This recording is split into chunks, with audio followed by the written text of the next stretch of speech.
আল্লাহ এবং আল্লাহর নবীকে আনুগত্য করার ব্যাপারে বান্দা কোনো প্রশ্ন করতে পারবে না। আল্লাহ যেটা বলেছেন, রাসূল যেটা করেছেন বলেছেন, নিতান্ত গোলামের মতো বান্দা তোমাকে মানতে হবে। তাই তোমার পছন্দ হোক বা না হোক, তাই তোমার মতের পক্ষে যাক বা বিপক্ষে যাক, তাই তোমার পীরের পক্ষে আসুক বা তোমার পীরের বিপক্ষে যাক, নয় তোমার দলের পক্ষে আসুক বা তোমার দলের বিপক্ষে যাক, যেটা হোক না কেন, ইমানদার যারা হবে আল্লাহ এবং আল্লাহর নবীকে বিনা প্রশ্নে মানতে হবে, কোনো প্রশ্ন করা চলবে না। এটা হলো কেন? এটা আল্লাহ বললেন কেন? নবী যেটা করলেন কেন? মুমিন কখনোই প্রশ্ন করতে পারবে না। কিন্তু আমার ভাইরা, উলিল আমর যিনি হবেন, যিনি দুনিয়াবী নেতা হবেন, তাকে মানার মানদণ্ড হবে আর এক রকম। অর্থাৎ এই উলিল আমর যতক্ষণ পর্যন্ত সুন্নাহ এবং আল্লাহর কোরআন দিয়ে বিচার করবে, আদেশ করবে, এই আদেশটা আমাদের জন্য মানা ফরজ করেছেন কে? কিন্তু নেতা যখন ইসলাম মানবে না, কোরআন মানবে না, ওই নেতাকে মুসলমান হিসাবে আমি কিন্তু মানতে পারি না। ইসলাম মানলে তুমি আমার নেতা, ইসলাম মানবা না, আমার জুতার তলার ময়লার দাম আছে কিন্তু তোমার দাম নয়। ইসলাম মানবা, আমি তোমাকে মাথায় করে রাখবো। ইসলাম থেকে সরে যাবা, মাথা থেকে পায়ে ফেলতে মুমিনের এক বিন্দু সময় লাগতে পারবে? আসতে বলবেন না পারবে? কিন্তু বলুন তো দেখি, মজার ব্যাপার হলো, ইসলাম মানলে তুমি আমার নেতা, ইসলাম না মানলে তুমি আমার নেতা না। কিন্তু বর্তমান মুসলমানেরা এইটা মানে না। মানে হলো কোন নেতার টাকা আছে, ঠিক কিনা বলে, কোন নেতার ক্ষমতা আছে, পাওয়ার আছে, আমরা এটা দেখি। কিন্তু ইসলাম বলছে না, কাউ ক্ষমতা থাক, ও পাওয়ার থাক, ও 15 বছর কেন 150 বছর ক্ষমতায় থাক, দুনিয়ার সব মানুষগুলো তার পক্ষে থাক, ইসলাম মানবে না, আমি মুমিন তার পক্ষে থাকবো না, ঠিক কিনা বলে। কিন্তু ইসলাম মানে নেতা, কোরআন মানে নেতা, সে ক্ষমতায় যেতে পারে না, তার লোকবল কম, ক্ষমতা বল কম। আমি মুমিন, দুনিয়ার কেউ তার পক্ষে না থাকলেও আমি তার পক্ষে থাকবো, ঠিক কিনা বলে। আসতে বলবে না, ঠিক কিনা? এবার আসুন, বিনা প্রশ্নে কেন মানা যাবে না আমিরকে? আমার ভাইয়েরা, আল্লাহ নবী সাহাবী হযরত আলী রাদিয়াল্লাহু আনহু তিনি হাদিস কানা বর্ণনা করেছেন। আল্লাহর নবী মদিনার জিন্দেগিতে একটা দলকে, একটা প্রতিনিধিকে জিহাদের জন্য কোন এক জায়গায় তিনি পাঠিয়ে দিয়েছেন। আমার ভাইরা, আল্লাহর নবী যখন পাঠিয়ে দিয়েছেন, ওই দলের সেনা প্রধান যাকে করা হয়েছে তিনি একজন আনসারী ব্যক্তি। এই আনসারী ব্যক্তি এবং তার সৈন্যবাহিনী জিহাদের ময়দানে যাওয়ার সময় কোন একটা বিষয় নিয়ে মনোমালিন্য তৈরি হয়ে গেল, কথা কাটাকাটি যখন তৈরি হয়ে গেল, আমার ভাইরা, এবার সেনাপতি রাগান্বিত হয়ে বলছে, শোনো, আল্লাহর নবীর দরবার থেকে যখন আমরা আসছিলাম, আল্লাহর নবীকে বলে নাই তোমার নেতা যা বলবে তোমাকে তাই মানতে হবে, সে কথা কি বলে নাই? সমস্ত সাহাবী সৈন্য দলগুলো এক বাক্যে জবাব দিল, হ্যাঁ, আল্লাহর নবীর দরবার থেকে যখন আমরা আসছিলাম, আল্লাহর নবী বলেছেন নেতা যা বলবে, তোমাদের সেনাপতি যা বলবে তোমাদের তাই মানতে হবে। এবার ওই সেনাপতি রাগান্বিত হয়ে বলতে, শোনো, আমি তোমাদের আমির হয়ে তোমাদের আদেশ করতে চাই কয়েকটা। 1 নম্বর আদেশ হলো, তোমরা বন থেকে শুকনা কাঠ জোগাড় করে নিয়ে আসো। সমস্ত সাহাবী বন থেকে শুকনা কাঠ জোগাড় করে আনলেন। এবার সেনাপতি বলছে, শোনো, আমার 2 নম্বর অর্ডার হলো, তোমরা এই কাঠের ভিতরে আগুন জ্বালিয়ে দিয়ে দাও। সাহাবীরা মিলে কাঠের ভিতরে আগুন জ্বালিয়ে দেওয়া হলো। এবার সেনাপতি রাগান্বিত হয়ে বলছে, শোনো, আমার 3 নম্বর অর্ডার হলো, তোমরা সকলে আগুনে ঝাঁপ দিয়ে আত্মহত্যা করে মারা যাও। 1 নম্বর আদেশ কাঠ আনা, এটা ইসলামের বিপক্ষে কোনো কাজ নয়। কোন সাহাবী বাধা দিলেন না, সবাই মিলে কাঠ আনলেন। 2 নম্বর আদেশ কাঠে আগুন জ্বালিয়ে দেওয়া, এটাও ইসলামের বিপক্ষে কোনো কাজ নয়। সমস্ত সাহাবী আনন্দে চিত্তে কাঠে আগুন লাগিয়ে দিলেন, কেউ বাধা দিল না। কিন্তু 3 নম্বর আদেশ, ওই আগুনে ঝাঁপ দিয়ে আত্মহত্যা করে মারা যাও, এটা ইসলামের বিপক্ষে কাজ, এটা হারাম কাজ, ইসলামের বাইরের কাজ। যেই না আমির বলেছে, সমস্ত সাহাবী ওই আগুনে ঝাঁপ দেওয়ার জন্য রেডি হয়ে গিয়েছেন। কারণটা হলো, আল্লাহর নবী বলেছিলেন নেতার আনুগত্য তোমাকে করতে হবে, সাহাবীরা যখন আগুনে ঝাঁপ দিবেন, একজন যুবক সাহাবী প্রচন্ড বাধা সৃষ্টি করলেন। তিনি বলতে চাইলেন, শোনো, আল্লাহর নবীর হাতে হাত রেখে কালেমা পড়ে মুসলমান হয়েছি, জাহান্নামের আগুন থেকে বাঁচার জন্য দুনিয়ার কোন আগুনে ঝাঁপ দেব না। সাহাবী বলছে, আমি ঝাঁপ দেব না, আমি কাউকে এই আগুনের ভেতরে আমি ঝাঁপ দিতে দেব না। সুবহানাল্লাহ বলেন। আমার ভাইরা, সেনাপতি এবং সৈন্যদের মাঝে একটা মীমাংসা হয়ে গেল। আর সেটা হলো, ঘটনাটা আল্লাহর নবীর দরবারে যাওয়ার পরে আল্লাহর নবী শুনতে বলে, তোমরা আগুনে ঝাঁপ দাও, আমরা সবাই আগুনে ঝাঁপ দেবো, পিছপা হব না। আমার ভাইরা, সাহাবী এবং সৈন্যদল, সেনাপতি যখন আল্লাহর নবীর দরবারে যখন হাজির হয়েছেন, আমার ভাইরা, প্রিয় বন্ধুগণ, আমার সমস্ত ঘটনা শুনে নবীজি বলছেন, শোনো, আজকে যদি তোমরা এই সেনাপতি ইসলামের বাইরের আদেশ ফলো করে মেনে তোমরা যদি আজকে আগুনের ভিতরে ঝাঁপ দিতা, আজকে সবাই তোমরা জাহান্নামে হয়ে যেতা। জোরে বলে নাউজুবিল্লাহ। আল্লাহ নবী বলেছেন, শোনো, নেতার আনুগত্য করতে হবে, সেনাপতির আনুগত্য তোমাদের করতে হবে, কিন্তু শোনো, স্রষ্টার আইনের বাইরে যে কোনো সৃষ্টিকে আনুগত্য করা চলবে না। আল্লাহ এবং আল্লাহর নবীর কোন কথার বাইরে কোন নেতা যদি বলে বুলডোজার দিয়ে নাও, খালেক সাহেবের ঘরটা ভেঙে দাও, দেওয়া যাবে? আসতে বলবে না যাবে? ঘর ভাঙা আছে না নাই? এ বাংলার জমিনে সব চাইতে ঘর বেশি ভাঙা হয়েছে আমার সাতক্ষীরার জমিনে, ঠিক কেনা বল? আসতে বলবে না ঠিক কেনা? আজকে বোঝো। আমাকে একজন বলছে, হুজুর বড্ড ভালো লাগতেছে। আমি বললাম, কেন ভালো লাগতেছে? বলছে, হুজুর 15 বছর রাতের বেলায় খুঁজতাম কোনে বাঁশ বাগান, কোনে আম বাগান, মোটামুটি পালাই পালাই থাকতাম। আজকে দেখতেছি যারা আমাদেরকে পুলিশ নিয়ে দেখাই দিত, এরা পালাচ্ছে, আমার খুব ভালো লাগতেছে। ভালো লাগতেছে না আপনাদের? ভালো লাগতেছে না? অন্যের খারাপ দেখে ভালো লাগা ঠিক না, কিন্তু সারা জালেমদের দেখে মনটা আত্মতৃপ্তি পায়, ঠিক কেনা বলেন? আসতে বলবেন না ঠিক কেনা? খেলা হবে সামনে ইনশাআল্লাহ, ইনশাআল্লাহ বলেন। আমার ভাইরা, তাহলে আমরা বুঝলাম নেতার কথা ততক্ষণ পর্যন্ত মানবো, নেতা যতক্ষণ পর্যন্ত ইসলাম মানে। ইসলামের বাইরে গেলে নেতাকে নেতা হিসেবে মানতে পারি না। কিন্তু আমার ভাইরা, আল্লাহ এবং আল্লাহর নবীকে মানার ব্যাপারে বান্দা কোনো প্রশ্ন করতে পারবে না।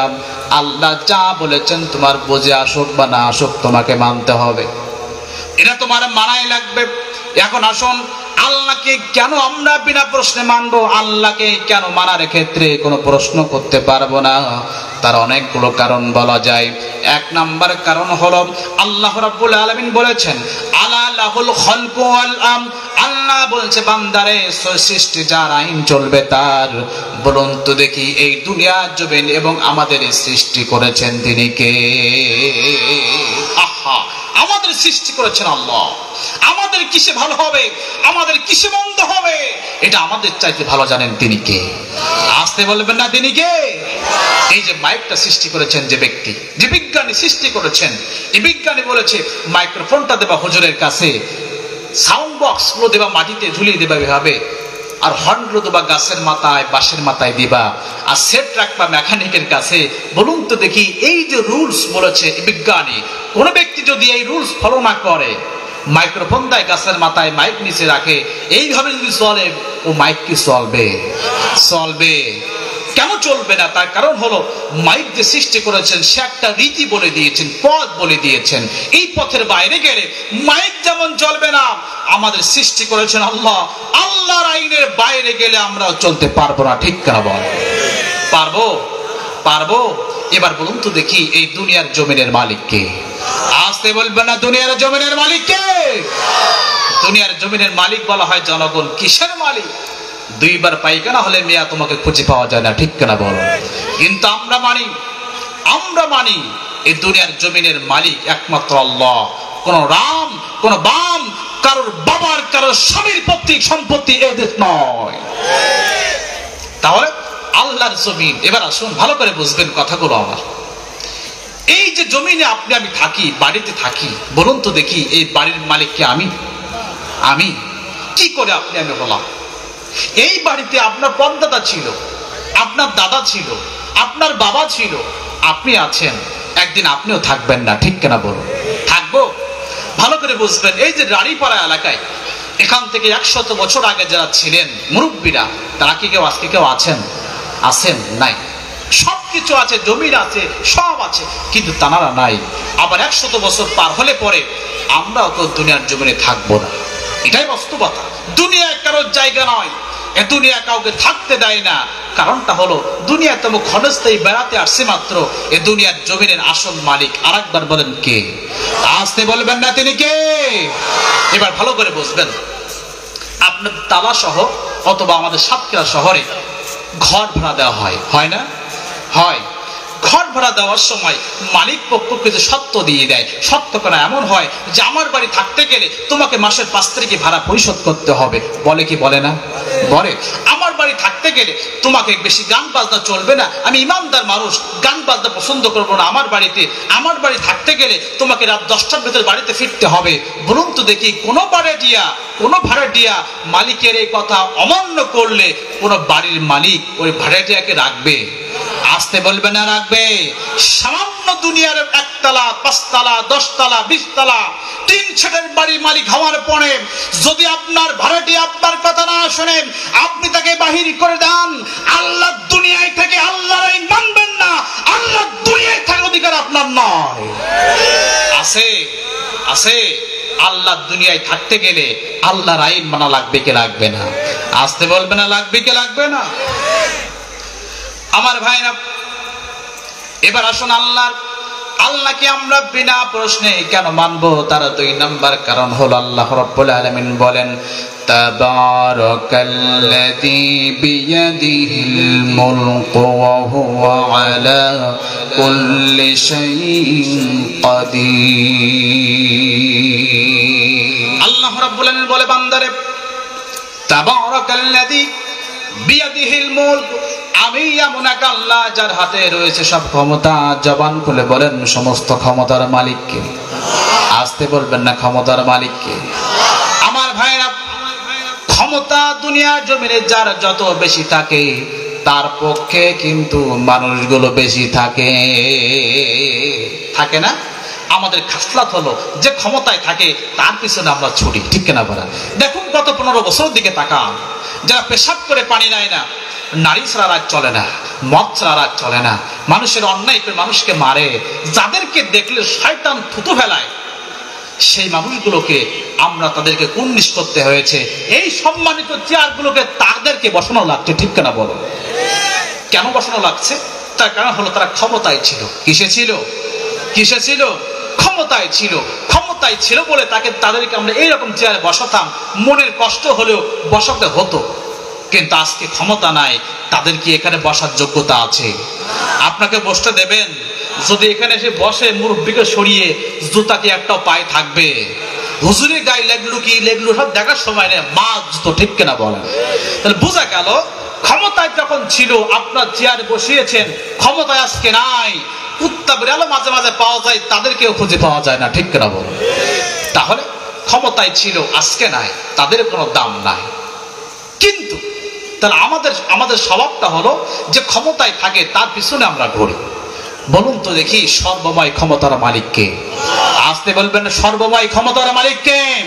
এই দুনিয়ার জমিনে ফিরআউন ক্ষমতায় ছিল, আজকে নাই। নমরুদ ক্ষমতায় ছিল, আজকে নাই। আবু জাহাল ক্ষমতায় ছিল, আজকে নাই। হাসিনা ক্ষমতায় ছিল, আজকে নাই। আজকেও যারা ক্ষমতার পরে দেখা তোমরা সামনে থাকবে না, ঠিক কিনা বলেন?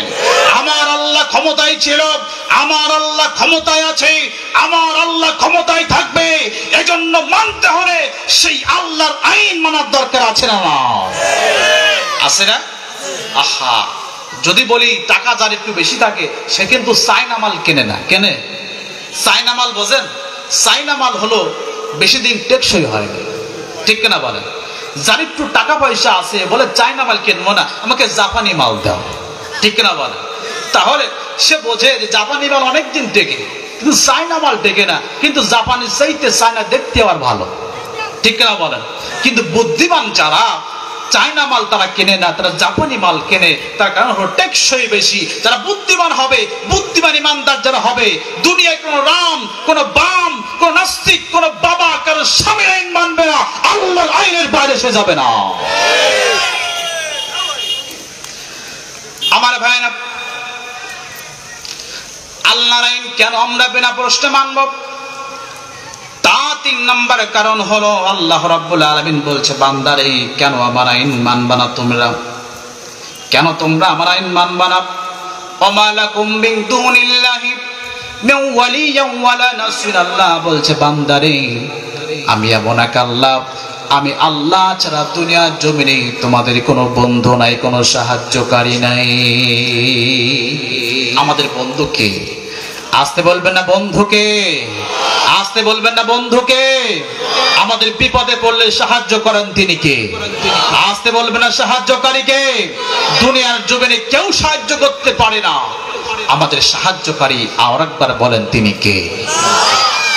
আমার ভাইরা, আল্লাহ রাব্বুল আলামিন আমাদের কেমন সাহায্যকারী, কেমন বন্ধু। এই দুনিয়া জমিনে আপনি আমি যখন মায়ের পেটের ভিতরে ছিলাম, দুনিয়ার জমিনে আমরা আসি নাই। এই মায়ের পেটের ভিতরে আসাকালীন আমার যখন খাদ্যের প্রয়োজন হয়েছিল মায়ের পেটের ভিতরে, দুনিয়ার কোন ডাক্তার, দুনিয়ার কোন বিজ্ঞানী, দুনিয়ার কোন দার্শনিক, এমনকি আপনার আমার পিতা মাতাও মায়ের পেটের ভিতরে খাদ্যের কোনো ব্যবস্থা করে নাই। এমনকি আমরা আল্লাহর কাছেও আমরা কখনো মায়ের পেটের ভিতরে খাদ্যর জন্য বলি নাই। মায়ের পেটের ভিতরে খাদ্য না চাইতেও খাদ্য দিয়েছেন সেই বন্ধুটির নাম কি? মায়ের পেটের ভিতরে আল্লাহ খাদ্য না দিলে, আল্লাহ সাহায্যকারী না হলে, আল্লাহ বন্ধু না হলেও আপনি আমি দুনিয়ায় আসতাম, কিন্তু মরা লাশ হয়ে। ঠিক কেনা বল? কি বন্ধু আমরা হয়েছি যে আল্লাহ রাব্বুল আলামিন কি বন্ধু হয়েছেন আমাদের। বিপদে পড়লে পরে আমরা সর্বপ্রথম আমার আল্লাহর নাম মনে হয়ে যায়, কিন্তু আমার ভাইরা বিপদ চলে গেলে আমরা কিন্তু সেই আল্লাহকে আবার ভুলে যাই। আছে না? আহা, আল্লাহকে ডাকছে কত কত ডাকছে আল্লাহকে, শয়তান এখন মুখ ঘুরাই বলছে আল্লাহর আর প্রয়োজন নাই। আছে না নাই? সেজন্য বলি আমি মাজলুমকে পছন্দ করি, কিন্তু জালিম কেন? কারণ মাজলুম থাকলে পরে আল্লাহর কথা বেশি মনে হয়। ঠিক না বল? মনে হয় না? সর্বক্ষণ আল্লাহর কথা মনে হয় যে আল্লাহ বাঁচাও, আল্লাহ বাঁচাও।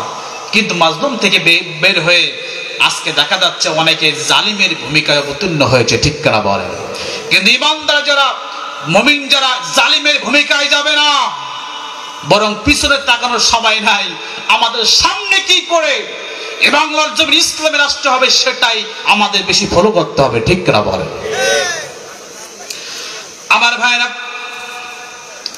এবার আসুন আল্লাহকে কেন আমরা বিনা প্রশ্নে মানবো। তারা অনেকগুলো কারণ বলা যায়, আমরা সেদিকে আর যাব না। কিন্তু আমার ভাইরা বলুন তো দেখি, আল্লাহর প্রত্যেকটা আইনকে আমরা মুসলমান হিসেবে মানতে পারি? না। কি ব্যাপার? আমার ভাইরা, আল্লাহ নবী বলছেন, সাহাবীরা শোনো, ইমানদার কেমন হবে তোমরা কি জানো নাকি? ইমানদার হবে উটের মতো, যে উটের নাকের ভিতরে রশি ঢোকানো, দড়ি ঢোকানো, আর তার দড়ির আর আক মাথা রয়েছে তার মালিকের হাতে। মালিকে তাকে সামনে টানতেছে। উট যদি মনে করে আমার মাথাটা ডাইনে ঘোরাবো, আমার মাথাটা বাঁয়ে ঘোরাবো, আমার মাথাটা পিছন দিকে নিয়ে চলে আসবো, নবীজি বলছেন সাহাবীরা তাহলে কিন্তু উটের নাকটি ছিঁড়ে চলে যাবে। নবীজি বলছেন সাহাবীরা শোনো, ঈমান আনার পরে যে ব্যক্তি আল্লাহর কাছে তার সবকিছু সুপর্দ করে দেওয়ার পরেও আল্লাহ তাকে জান্নাতের দিকে টানতেছে, সোজা পথের দিকে টানতেছে, ইমানদার ঈমান আনার পরে ডাইনে মাথা ঘোরায়, বাঁয়ে মাথা ঘোরায়, এমনকি পিছনে চলে আসে, ওই উটে যেমন নাকটি ছিঁড়ে যাবে, ইমানদার ঈমান আনার পরেও তার ঈমানটা কিন্তু চলে যাবে। ঈমান আনার পরেও আল্লাহর আইন মানতে হবে। একজন বললেন মানি। এবার আসুন তো দেখি কেমনে মানেন সবাই। বলুন তো দেখি, নামাজ এটা কার আইন? আসতে বলবেন না কার আইন? রোজা এটা কার আইন? দেখবেন। এবার বলুন তো দেখি, জাকাত দেওয়া এটা কার আইন? আল্লাহর আইন। যে ব্যক্তি নামাজ আদায় করে না, আপনি তাকে নামাজের দাওয়াত দেবেন, সে বলবে ভাই নামাজ পড়া উচিত, আমি পড়তে পারতেছি না, এটা আমার ব্যর্থতা। বলে কি বলে না? বলে না? খুব নরম হয়ে বলে ভাই নামাজ পড়া উচিত, আমি পড়তে পারতেছি না, এটা আমার ব্যর্থতা, আমার পড়া উচিত। যে ব্যক্তি রমাদান মাস, সামনে তো রমাদান মাস কয়েকদিন পরে, রমাদান মাসে দেখবেন কিছু মানুষ পেট ভর্তি করে খায়, আছে না কিছু, আছে না কিছু, শয়তান আছে না? আহা, একজন বলছে সাতক্ষীরা বড় বাজারে বাজার করছি, একজন বলছে হুজুর শয়তান ছেড়ে দেওয়া তাই আলুর দাম কম, শয়তান রমজান মাসে বেঞ্জিত হবে, আলুর দাম বেড়ে যাবে। তো কি পরিমাণ শয়তান, এই শয়তান, মানুষ শয়তানের, ওই শয়তানের চেয়ে বেশি শয়তান। এবার আসুন তো দেখি, যে ব্যক্তি রমাদান মাসে রোজা থাকে না, সে ব্যক্তি যখন বলা হয় ভাই রোজা থাকিস নি কেন, ও বলবে ভাই রোজা থাকা উচিত, কিন্তু আমার তো গ্যাস্ট্রিকের বাইরে। বলে কি বলে না? রোজা থাকা ভালো, আমার গ্যাস্ট্রিকের বাইরে আমি থাকতে পারি না। তার বোঝা গেল নামাজ যে ব্যক্তি পড়ে না সেও বলে নামাজ পড়া ভালো, যে ব্যক্তি রোজা রাখে না সে মন থেকেই কিন্তু বলে রোজা রাখা ভালো। এবার বলুন তো দেখি, জাকাত দেওয়া আইনটা কার? আসতে বলবেন, জাকাত দেওয়া আইনটা কার? জাকাত দিতে হবে শতকরা কয় টাকা? 2.5 টাকা। কয় টাকা? 2.5 টাকা। যখন হুজুর এই অস করে, কিছু কিছু মানুষের মন খারাপ হয় কি হয় না? হয়। জাকাত দেওয়ার কথা আপনারা না কাউন্টার দিলেও জাকাতের অস করে আমি হাবিবুর রহমান সিদ্দিকী কাউন্টার পেয়েছি, এমনকি মসজিদ পর্যন্ত, জুমা মসজিদ পর্যন্ত ছাড়তে আমার হয়েছে। কারণ ও ব্যক্তি দেয় 3 তলা পর থেকে জামা কাপড় ফেলাই দেয়, মোটামুটি মানুষ কুড়িয়ে নিয়ে যায়। আমি বললাম জাকাতের পন্থেটা নয়, জাকাত মানে গরিবের হক, আপনাকে টাকা হিসাব করে দিতে হবে। ও ব্যক্তি বলছে এই হাদিসে মানিনি। তাহলে বোঝা গেল ও ব্যক্তি নামাজ পড়ে, নামাজ পড়তে পড়তে বড় দাগ হয়ে গেছে, নামাজ মানে, রোজা মানে, কিন্তু আল্লাহর জাকাত মানতে চায় না। এরকম মানুষ আছে না নাই? আসতে বলবেন না, আছে না নাই? এবার বলুন তো দেখি, পিতার সম্পত্তি, পিতা মারা যাওয়ার পরে, মাতা মারা যাওয়ার পরে এই পিতার সম্পত্তি ভাই হকদার হয়, মা হকদার হয়, বা আপনার বোন হকদার হয়, এই আইনটা কার? আসতে বলবেন না, আইনটা কার? কিন্তু বলুন তো দেখি, কিছু কিছু ভাই আছে খুবই স্মার্কা ভাই, অধিকাংশ এরকম একটা অবস্থা যে বোনকে দিতে গেলে ওর কলিজা ছুড়ে যায়। আছে না নাই? অনেকেই তো আবার বাপকে ফুসলে ফুসলে বাবার সম্পত্তি নিজের নামে লিখে নেয়। আছে না নাই? আবার দেখা যায় যখন বলা হয়, আমি তো নিচে কানে শুনেছি, আমার বলছে কত সুন্দর হিন্দুরা ওদের বুনিদের সম্পত্তি দেওয়া লাগে। আছে না কিছু আহম্মক এরকম? তাহলে কি করে আপনি মানছেন? আপনি নামাজ পড়েন, আপনি মসজিদের সভাপতি হয়েছেন, সেক্রেটারি হয়েছেন, আপনি হজ করেছেন, কিন্তু ভাইয়ের সম্পত্তি, বোনের সম্পত্তি ফাঁকি দিয়ে হজ করেছেন আপনি। আপনি কি করে ইসলাম মানলেন? কি করে দিন মানলেন আপনি? এবার বলুন তো দেখি, আল্লাহর দুনিয়ায় আল্লাহর রাজ, আল্লাহ দিন কায়েম করা আইনটা কার? আসতে বলবেন না, আইনটা কার?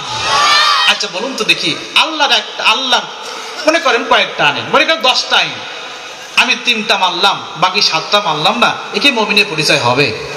হবে। আইন মানা, আইন না মানা এক জিনিস, আর আইন প্রত্যাখ্যান করা আর এক জিনিস। আপনি মন্তর দিয়ে আপনি নামাজ পড়ছেন না, কিন্তু নামাজটাকে ঘৃণা করলে আপনার ঈমান থাকবে? থাকবে? থাকবে না। তাহলে আমাদের সমাজে অনেক মানুষ আছে নামাজ পড়ে, রোজা করে, সব করে, কিন্তু জাকাত মন থেকে ভালো লাগে না, বোনের সম্পত্তি দিতে মন থেকে ভালো লাগে না, ইসলামী আন্দোলন করতে ভালো লাগে না। তুমি নামাজি হতে পারো, এলাকায় তোমার নাম মুসলমান থাকতে পারে, কিন্তু আল্লাহর খাতায় তুমি মুনাফিক মুসলমান হতে পারো না। তাহলে আল্লাহর প্রত্যেকটা আইন আমাদের মানতে হবে বিনা প্রশ্নে। আল্লাহর আইনের ব্যাপারে মুমিন কোন প্রশ্ন করতে পারবে? আর একবার পারবে?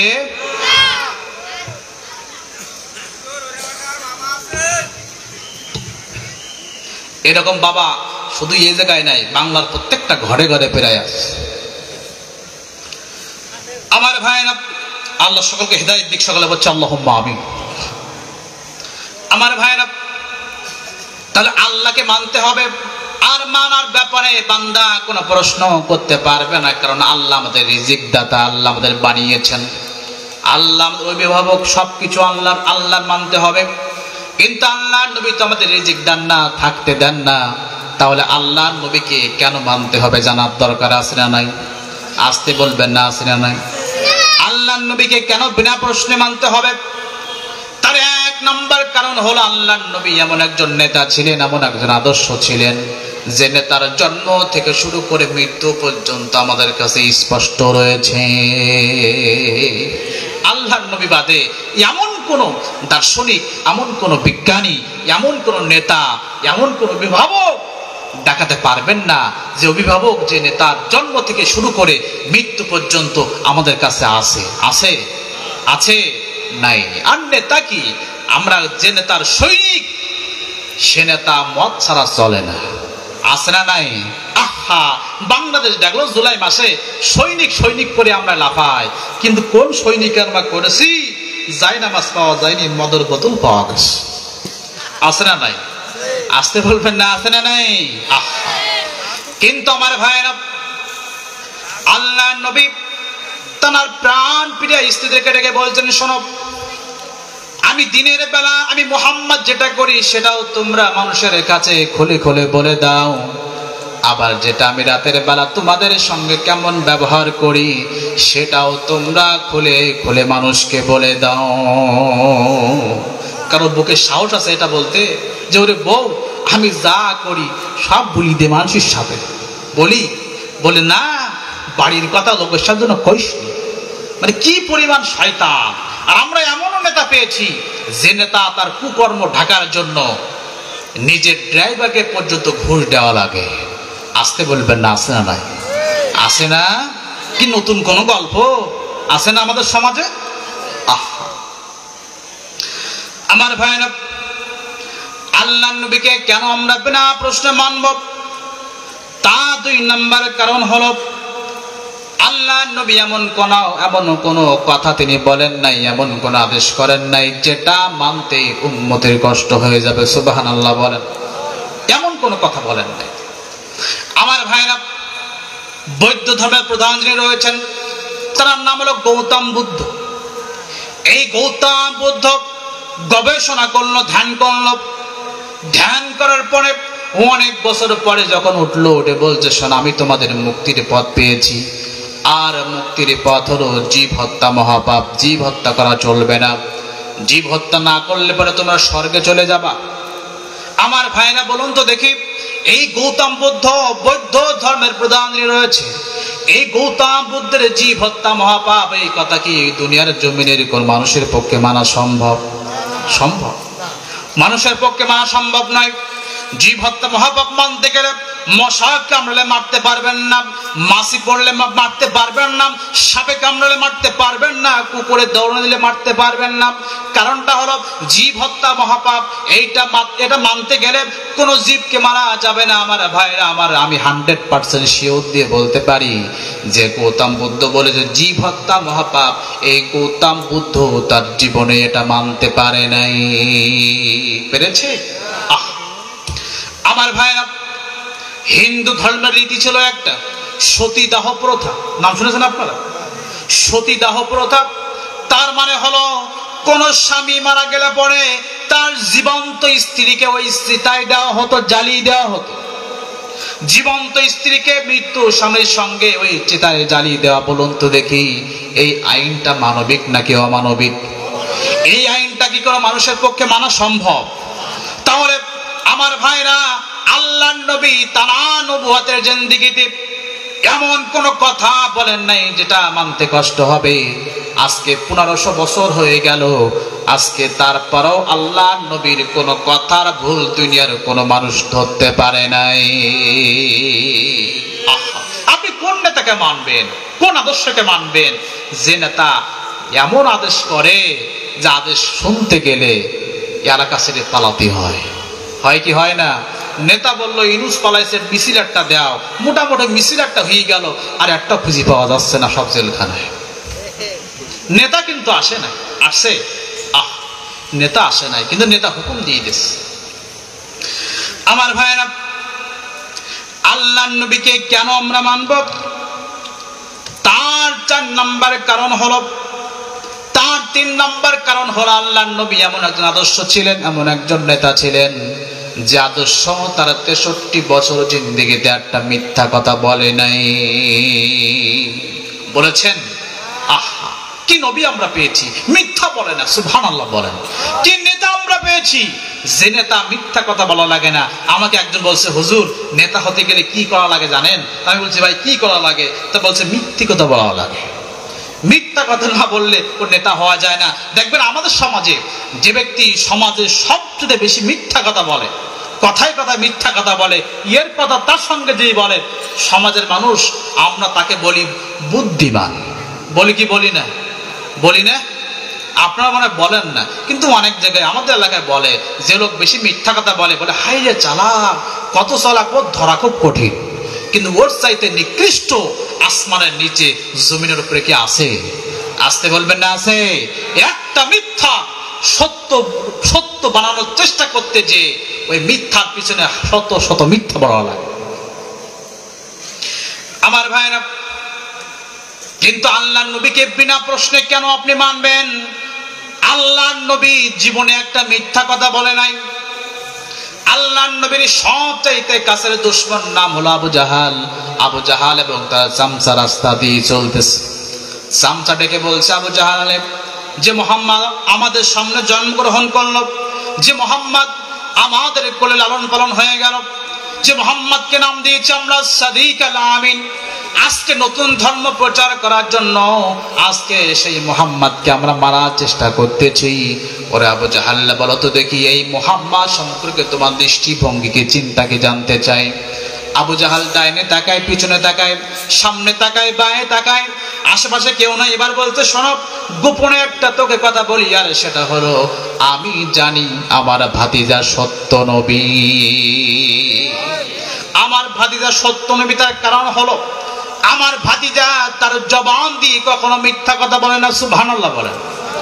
আমার ভাইরা, সামসা এবার ডেকে বলছে, আবু জাহালে যেহেতু জানো তোমার ভাতিজা সত্য নবী, তাহলে চলো ভাতিজা চাচার মধ্যে দ্বন্দ্ব না রেখে, ভাতিজার হাতে হাত রেখে কালেমা পড়ে আমরা মুসলমান হয়ে যাই। আবু জাহাল বলছে, শোনো আমি জানি মুহাম্মদ সত্য নবী, কিন্তু মানতে পারবো না। তার কারণ হলো আমি জানি মানলে আমার সিয়ার থাকবে না। আমি মানলে পরে মানুষের সম্পদ লুট করে খায়, এগুলো নেওয়া চলবে না। আমি মানলে পরে মানুষকে মারি অন্যায় ভাবে, এটা চলবে না। আমি ইসলাম মানলে পরে, কোরআন মানলে পরে আমার সাদাবাজি চলবে, আমার এগুলো চলবে না। আমি জানি আমি নারী লোভী, আমি ইসলাম মানলে পরে মুহাম্মাদের হাতে হাত রেখে কালেমা পড়ে মুসলমান হলে পরে আমার এগুলো চলবে না। বলুন তো দেখি, যে আবু জাহাল ক্ষমতায় টিকে থাকার জন্য আল্লাহর নবীকে সত্য মেনে, আল্লাহর নবীকে সত্য জানার পরও মানল না, বলুন তো দেখি সেই আবু জাহাল কি আজ ক্ষমতায় টিকে আছে? আছে? ক্ষমতায় টিকে থাকলো না, ক্ষমতায় টিকে থাকলো না। কিন্তু আমার ভাইরা, ইসলামের পক্ষে যারা ছিল, ইসলামের পক্ষে যারা আল্লাহর নবী হাতে হাত রেখে কালেমা পড়ে মুসলমান হয়েছিল, এই লোকগুলো ক্ষমতায় ছিল আজও পর্যন্ত, তাদের কিন্তু আমরা শ্রদ্ধা করি, ঠিক কিনা বলেন? তাহলে আমার ভাইরা, আবু জাহাল সেদিন সত্য জানার পর আল্লাহর নবীকে মানতে পারলো না, তার কারণ হলো চেয়ার চলে যাবে। আজও পৃথিবীর জমিনে এমন, আমার দেশে এমন মানুষ আছে, তারা জানে ইসলাম সত্য, কোরআন সত্য, কোরআনে মানুষকে হকের কথা বলে, কোরআন মানুষকে বৈষম্যহীনতার কথা বলে। এটা জানার পরেও এক শ্রেণীর লোক বলতো ইসলাম মানি না, আজ এক শ্রেণীর লোক বলছে কোরআনে রাজনীতি নেই। আছে না নাই? আসতে বলবেন না, আছে না নাই? আপনার কষ্ট পাচ্ছেন? কষ্ট পাচ্ছেন আপনারা? তাকবীর দেন তো, লিল্লাহে তাকবীর, লিল্লাহে তাকবীর। আমার ভাইরা, গল্প করে গেলে গল্প হয়ে যাবে, কিছু না বুঝলে কিন্তু হবে না, কিছু বুঝতে হবে। আমার ভাইরা, আল্লাহর নবী কখনো মিথ্যা কথা বলেন নাই। আল্লাহর নবী 40 বছর বয়সে যখন নবুয়ত পেয়েছিলেন, আল্লাহর নবী 3টা বছর তিনি গোপনে গোপনে ইসলামটাকে প্রচার করেছেন। 3 বছর ইসলাম প্রচার করার পরে আল্লাহর নবী যখন সাফা পাহাড়ে উঠলেন, সাফা পাহাড়ে উঠে মক্কার কুরাইশদেরকে, মক্কার কাফেরদেরকে যখন ডাকলেন, মক্কার কাফেররা আল্লাহর নবীর ডাক শুনে যখন সাফা পাহাড়ে চলে গিয়েছেন, আল্লাহর জমি যখন ইসলামের দাওয়াত খানা দিয়েছেন, আল্লাহর নবীর দিকে তৎকালীন কাফেররা আবু লাহাবের নেতৃত্বে পাথর ছুঁড়ে মেরেছিল, আল্লাহর নবীকে রক্তাক্ত করে দিয়েছিল। আমার ভাইরা, আল্লাহর নবীর তখন দোষ ছিল একটা মাত্র দোষ ছিল, আর সেটা হলো আল্লাহর নবী বলেছিলেন, শোনো, তাগুতের মুখে লাথি মারো, এক আল্লাহকে মেনে চলো।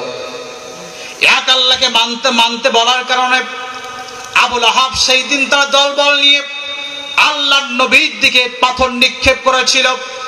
কিন্তু আমার ভাইরা মনে রাখবেন, এই পাথর নিক্ষেপ করার আগে কয়েক মুহূর্ত আগে ঘটনা, আল্লাহর নবী যখন সাফা পাহাড়ে ইসলামের দাওয়াত দিবেন তার একটু আগে আল্লাহর নবী বলছেন, শোনো, আমি যদি বলি এই সাফা পাহাড়ের পদদেশে একদল সৈন্যবাহিনী আছে, তোমরা কি বিশ্বাস করো নাকি? এখান থেকে নামলে পরে তোমাদের হত্যা করে ফেলবে, তোমরা কি বিশ্বাস করো নাকি? যে কাফেরগুলো একটু পরে আল্লাহর নবীর দিকে পাথর মারবে, সেই কাফেরগুলো বলেছিল, মুহাম্মদ রে, যেহেতু তুমি তোমার জবান দিয়ে বলেছো, তুমি সত্য বলেছো, আমরা তোমার কথা বিশ্বাস করে নিলাম। কাফেররা পর্যন্ত, কাফেররা আল্লাহর নবীকে কত দৌড় দিয়েছে, কিন্তু আল্লাহর নবীকে তারা মিথ্যাবাদী এই কথা বলতে পারে না, ঠিক না বলেন? আজও পৃথিবীর জমিনে আমাদের রাজাকার বলা হয়, মৌলবাদী বলা হয়, কিন্তু বাংলার জমিনে প্রমাণ হয় নাই যে আমরা 1 টাকা লুট করে খাই, চাঁদাবাজি করে খাই, এটার প্রমাণ বাংলার জমিনে হয় নাই, ঠিক না বলেন? পাইছে না? আহা, আমাদের তো মন্ত্রী ছিল, ইসলামী দল যারা করে তাদের মন্ত্রী ছিল, মন্ত্রীদের 1 টাকা কোথাও দুর্নীতি কেউ দেখাতে পারে নাই, ঠিক না বলেন? আমার ভাইরা, আল্লাহর নবী কখনো মিথ্যা কথা বলেন নাই। আল্লাহর নবী যে ভবিষ্যৎবাণী করেছেন তাও কখনো মিথ্যা হবে না, সত্য হবে, ঠিক না বলেন? আমার ভাইরা, আল্লাহর নবী মক্কা থেকে মদিনায় হিজরত করে চলে যাবেন। আল্লাহর নবী যাওয়ার পথে আবু বকরকে সঙ্গে নিয়ে যখন যাচ্ছে, দিন হয়ে যাওয়ার পরে আল্লাহর নবী বাহির হয়ে চলে গিয়েছেন। এদিকে মক্কার কুরাইশরা, মক্কার কাফেররা, আবু জাহাল, আবু লাহাবরা ঘোষণা দিল, আল্লাহর নবী মুহাম্মদকে যারা হত্যা করবে, মারতে পারবে, তাদেরকে 100 লাল উট পুরস্কার দেওয়া হবে। কয় শত? আসতে বলবেন না, কয় শত? 100 লাল উট পুরস্কার দেওয়া হবে। মক্কার সমস্ত কাফের যুবকগুলো ঘোড়া নিয়ে আর আঙ্গা তরবারি নিয়ে আল্লাহর নবীকে হত্যা করার জন্য যখন বাহির হয়েছে, আল্লাহর নবীকে খুঁজতেছে। এমন সময় আল্লাহর নবীর পথ আগলি ফেললো একজন কাফের যুবক, নাম হলো সুরাকা। এই সুরাকা আল্লাহর নবীকে পথে আটকি যখন মারতে যাবে, যখন তরবারি যখন নিক্ষেপ করেছে, আমার ভাইরা, প্রিয় বন্ধুগণ আমার, যে না তরবারি নিক্ষেপ করেছে, সুরাকা তার ঘোড়া সহ মাটিতে ডেবে গিয়েছে। সুবহানাল্লাহ বলেন। আমার ভাইরা, সুরাকা ডেবে যাওয়ার পরে বলছে, মুহাম্মদ রে, আমি তোমাকে মারতে এসেছিলাম, কিন্তু ভুল বুঝতে পেরেছি, আমি তোমাকে মারতে পারবো না, আমাকে মাফ করে দাও, আমি মক্কার দিকে চলে যাব। নবীজি বললেন, যা সুরাকা, যা, আমি তোকে মাফ করে দিলাম, তুই চলে যা। সুরাকা আবার উঠলো, উঠে চিন্তা করতেছে, হায় রে, একটা বার চেষ্টা করেছি, আমরা বিপদে পড়েছি, কিন্তু মুহাম্মদ তো আমার সামনে, মুহাম্মদকে পাততে পারলে 100 উট পাওয়া যাবে। লোভে পড়ে আল্লাহর নবীকে দ্বিতীয়বার যখন আবার মারতে গিয়েছে, সুরাকা এবং তার ঘোড়া সহ আবার মাটিতে ডেবে গিয়েছে। দ্বিতীয়বার বলছে, মুহাম্মদ রে, আমাকে মাফ করে দাও, আমি তোমাকে মারবো না, আমি এখান থেকে চলে যাব, মাফ করে দাও। নবীজি দয়াল নবী বলছেন, যা সুরাকা, যা, আমি তোকে মাফ করে দিলাম।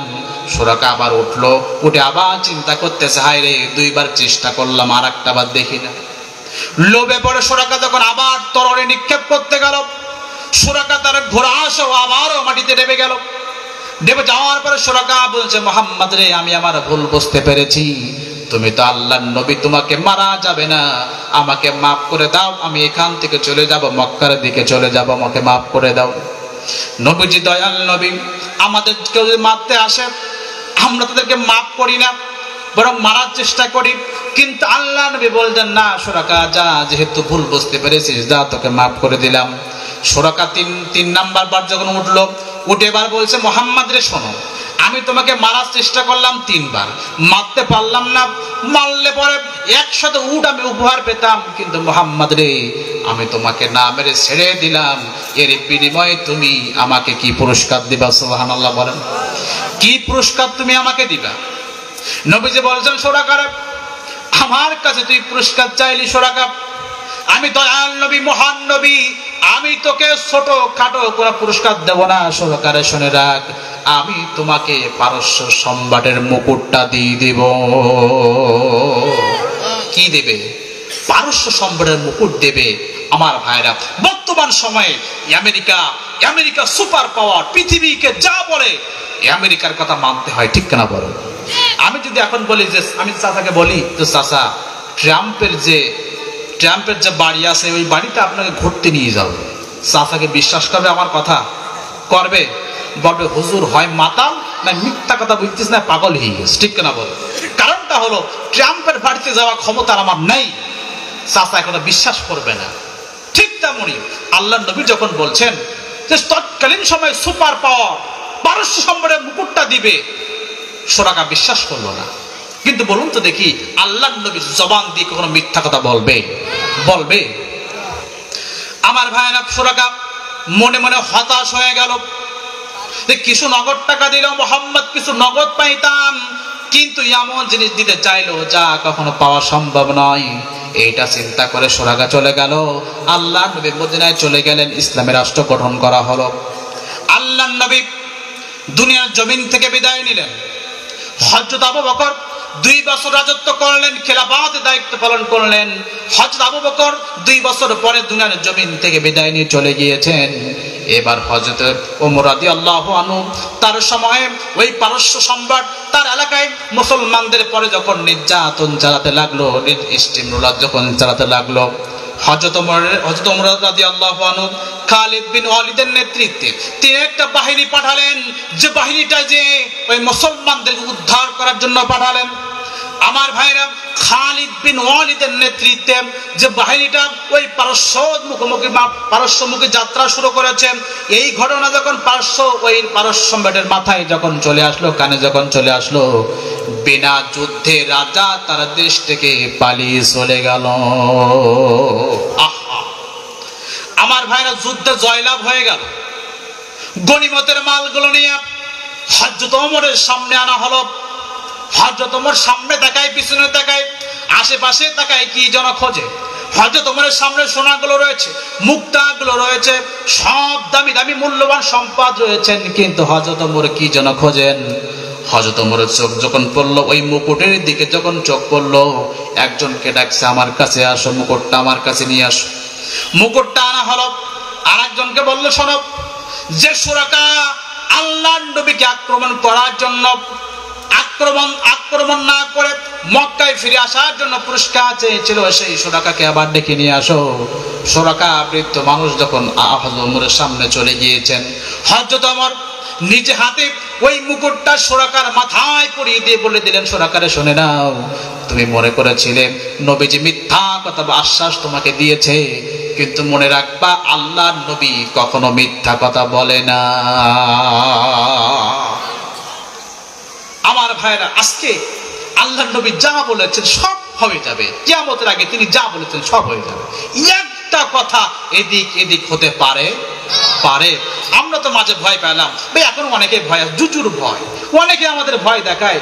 আমাদের পাশের দেশ ভারতে গেছে আমাদের আপা, কে গেছে? আপা যে ভয় দেখাচ্ছে, অ্যাটাক করো ঢাকা। কি করো? অ্যাটাক করো ঢাকা। অনেকে চিন্তা করতে চায়, রে ভারত আমাদের 3 দিকে, একদিকে সমুদ্র, পালাবো কোথায়? মুমিন কি পালানোর পথ খুঁজবে না শহীদের পথ খুঁজবে? কিসের পথ খুঁজবে? আমি বললাম, শোনো, তোমার মনে হতে পারে ভারত সরকার বাংলাদেশ নিয়ে নেবে, এটা তোমার মনের কথা মাত্র, ঠিক না বলেন? কিন্তু আল্লাহর নবী বলেছেন ভারত খন্ড খন্ড হবে, ভারত মুসলমানরা দখল করবে। ভারত কখনো মুসলমানদের দখল করবে না। আমার মনে হয় বাংলার মুসলমানরা ভারত দখল করবে, ঠিক না বলেন? অচিরে আসতেছে ইনশাআল্লাহ, ভারত খন্ড খন্ড হবে। আল্লাহর নবীর ভবিষ্যৎবাণী কায়েম হয়ে যাবে। ভারতের শক্তি থাকবে না ইনশাআল্লাহ বলেন ইনশাআল্লাহ। সুতরাং ভয় নাই, ভয়ের কোনো কারণ নাই। অনেকে মনে করতেছে ইসলামী সরকার আসলে পরে ভারত মনে আক্রমণ করে ফেলবে মৌলবাদী বলে, না, অত সোজা নয়। কাফেররা সবকিছুকে কোনো কিছুকে ভয় না পেলেও একটা জিনিসকে ভয় পায়, সেটা হলো মুমিনের ঈমানকে ভয় পায়, ঠিক কিনা বলে? ঈমানের বলে বলিয়ান হয়ে মাজার মুয়াজ সেদিন যদি লাঠি ধরেছিল, আবু জাহালকে দুনিয়ার জমিন ছাড়া করেছিল। অস্ত্র দরকার নাই, ভারতের অনেক অস্ত্র থাকতে পারে, কিন্তু আমাদের ঈমান আছে আর লাঠি আছে, ঠিক কিনা বলে? ঈমান যথেষ্ট, ঈমান যথেষ্ট। কাফেরের বিরুদ্ধে কোনো কিছু না, ঈমান যথেষ্ট, ঠিক কিনা বলে? ওই যে জুলাই মাসে মন্ত্রীকে ভিডিও ফুটেজ দেখাচ্ছে, আর এক পুলিশ বলছে স্যার কি ঈমান এদের জোর, এটা একজনকে মারি সামনে 4 জন আছে, সুবহানাল্লাহ। আহা, আজকে দেখেন 15 বছর কত নিশ্চুপ আমরা মাথা নিচু করে চলেছি, ছত্রভঙ্গ আমরা হয়ে গিয়েছি। আজকে যুবকদের ছাত্রদের জীবনের বিনিময়ে আল্লাহ রাব্বুল আলামিন জালিম আমাদের বিদায় করেছে, ঠিক কিনা বলেন? আচ্ছা বলুন তো দেখি, জালিম গেছে কয় মাস? 6 মাস পার হয়েছে, 7 মাস চলতেছে। জালিম গেছে 6 মাস, আর জালিম ছিল কত বছর? 15 বছরের অধিক সময় জালিম ছিল। আমার ভাইরা, এই জালিম থাকাকালীন যারা জালিমের বিপক্ষে কথা বলার সাহস পায়নি, আজ তারা যাদের বিনিময়ে, জীবনের বিনিময়ে আল্লাহ আমাদের বাংলাদেশকে স্বাধীন করলেন, আবার তাদেরকে ভয় দেখায় আরেক শ্রেণীর নির্লজ্জ মানুষ আমাদের সমাজে আছে না নয়? আসতে বলবেন না, আছে না নয়? একজন আমাকে সাতরা পাকা বলের ওখান থেকে, ওদের মুক্তিযোদ্ধা সংসদ আছে, ওখানে চা খাচ্ছি, একজন এসে বলছে এসব পোলাপান খুব বোঝে 3-4 বার বলার পরে আমি বললাম, চাচা পোলাপান করতেছেন, আপনি বুড়ো কোন জায়গায় ছিলেন? আপনি ছিলেন কোন জায়গায়? আজকে পোলাপানদের সব দোষ, পোলাপানরা ভোট দেয় না। ভোট ছাড়া 15 বছর ছিল, ভোটে যেতে পারোনি, 6 মাসের মধ্যে এত জ্বালাতন তোমাদের কেন? সুতরাং যারা কৃতজ্ঞ বোধ যাদের থাকে না, এটা কখনো মুমিন হতে পারে না, ঠিক কিনা বলো? আর নবী যে বলছেন যে মানুষের কৃতজ্ঞতা স্বীকার করতে পারে না, সে কখনো আল্লাহর কৃতজ্ঞতা স্বীকার করতে পারে? 15 বছর সহ্য করলা, 1টা বছর সহ্য করতে পারবা না? পারবো কি পারবো না? আল্লাহ সুবহানাহু ওয়া তাআলা আমাদের তৌফিক দিক, সকলে বলছে আল্লাহুম্মা আমিন। তাহলে যে কথা বলছিলাম, আল্লাহর নবী তার 63 বছর জিন্দেগিতে একটা মিথ্যা কথা বলে নাই। তাহলে আল্লাহর নবী বাদে দুনিয়ার এমন কোন নেতা নাই যে নেতা মিথ্যা বলেনি। সুতরাং আনুগত্য করতে হলে সেই আল্লাহর নবীকে আনুগত্য করার দরকার আছে না নাই? আসতে বলবেন না, আছে না নাই? আমার ভাইরা, আল্লাহর নবীকে কেন আমরা মানব? তা 4 নাম্বার কারণ হলো, আল্লাহর নবী এমন একজন নেতা ছিলেন, আমাদের আদর্শ ছিলেন, যিনি নেতা এবং কর্মীদের মাঝে বৈষম্য দূর করেছিলেন। আজকে তো বৈষম্যের কথা হয়,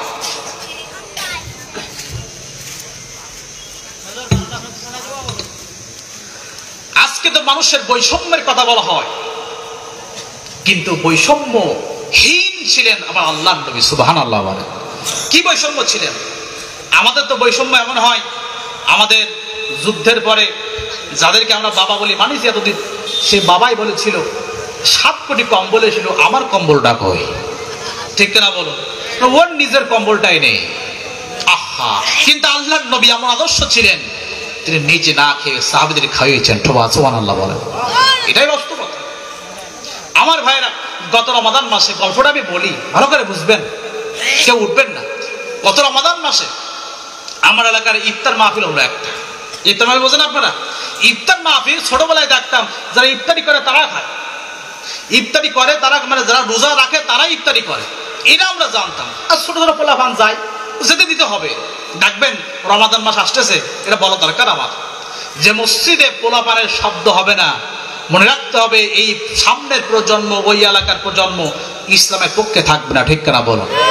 আমাদের অনেক মুরব্বী আছে, বাবাজিরা আছে, বাচ্চা দেখলে রাগ করে, ঠিক কিনা বলুন? রাগ করে না? রাগ করা চলবে না। মুরব্বী কলিজায় হাত দিয়ে বলো তো দেখি, ওই বয়সে তুমি কোন জায়গায় ছিলে? ঠিক কিনা বলেন? ও তো নামাজ নেই, রোজা নেই, মোটামুটি সুদ ঘুষ সব খেয়ে বুড়ো বয়সে এখন কেউ দাম দেয় না, বাড়ির বউ দাম দেয় না, মসজিদে এসে বসে থাকে, আর ছেলেমেয়ে দেখলে পায় ঠাক্কা করে ওঠে, আছে না নাই? রমাদান মাসে এটা করা চলবে না।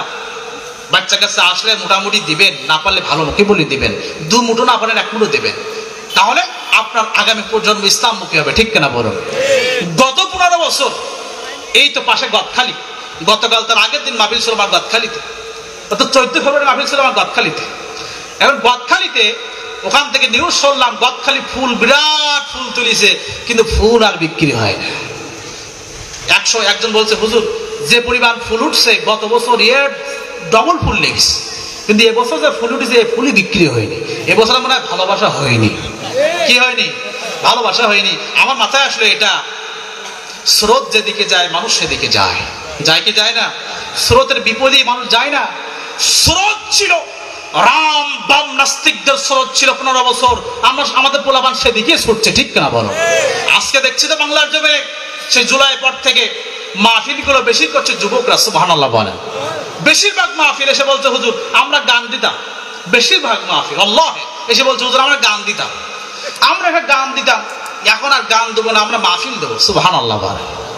তাহলে যে কথা বলছিলাম, এই যে ইফতার মাহফিল গুলো হয়, এই ইফতার মাহফিল গুলোতে আমরা দেখতাম রোজাদার যারা, নামাজি যারা, তারা ইফতারি করে, কিন্তু আমরা গত কয়েক বছর যাবত দেখছি ইফতারি করে হিন্দু মানুষ পর্যন্ত ইফতারি করে, আছে না নাই? রোজা নেই, নামাজ নেই। অনেকে একজন বলছে হুজুর ইফতার মাহফিলটা দেখলাম, তা কি পরিমাণ জানেন? আমি বলছি কি? বিড়ি খাদি কি ইফতারি করতে বসলো? এরকম রোজাদার পাইছি না আমরা? আহা, ইফতারি মাহফিল একটাও তো রোজা না, ইফতারি মাহফিল আবার হয়। এখন ইফতারি মাহফিল হচ্ছে, হওয়ার সময় আমি দেখলাম বিশাল বড় প্যান্ডেল, আপনাদের প্যান্ডেলের ডবল প্যান্ডেল। এই প্যান্ডেলে 3টা ভাগ করছে। কয়টা ভাগ? 3টা ভাগ করছে। আমি কোথাও পর্যন্ত দেখলাম যে 3টা ভাগ কি জন্য করলো, কি জন্য করলো, কি কারণে করলো? দেখলাম এক ভাগে কাপড় দিয়ে ঘেরা, সেখানে আছে ডাবের পানি। কিসের পানি? ডাবের পানি। আপেল, আঙ্গুর, নাশপাতি, এগুলো ভালো ভালো কলা, ভালো ভালো স্বাস্থ্যকর খাবার রয়েছে। আর এক পাশে আরেকটা ঘেরা, সেখানে লাল পানি, লাল পানি